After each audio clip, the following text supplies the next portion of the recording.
Can't see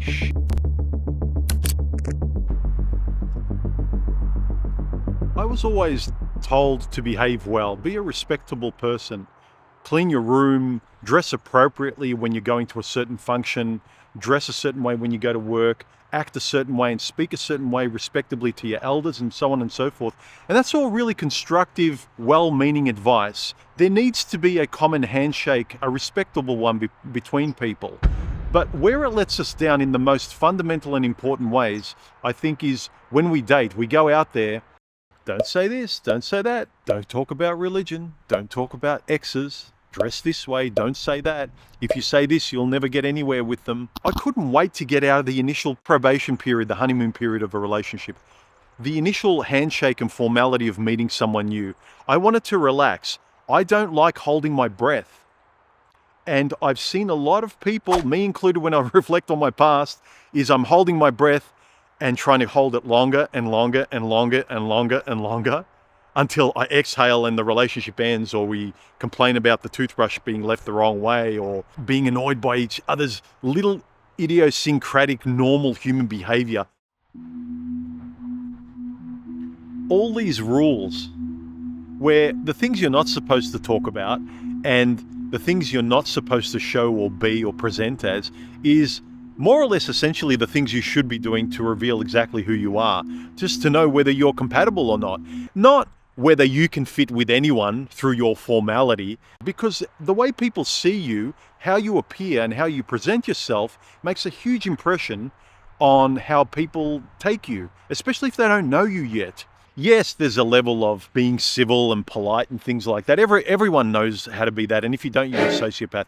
But I'm saying, why try to be someone that everyone would date past the base level, civil, rational human being handshake that everyone knows is correct?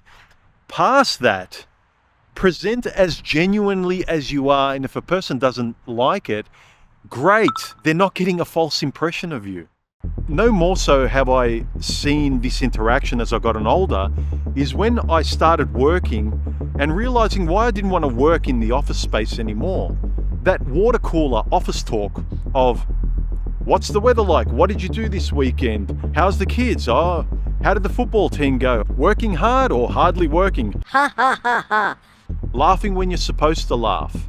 Reacting the way you're supposed to react. A very formalized, surface level conversation with colleagues. This kind of professional, dry, boring conversation where you can't wait for 5:30 to arrive and you can leave and be yourself again.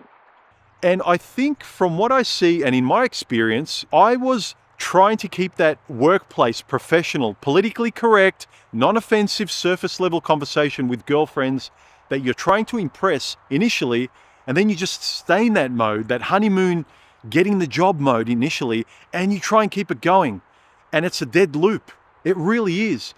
And you just feel like you need time away and you need to be yourself, because you can't be yourself in front of them any more than you can be yourself in front of work colleagues. I get why we get stuck in the perpetual loop of keep it going, this is working, this got me through the door, so don't fix what ain't broken. But the realization should really be, do you want to wear a formal suit on your best behavior, pedaling as fast and as perfectly as you can to keep up this false impression?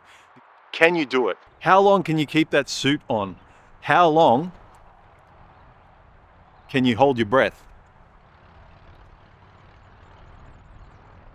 Interesting.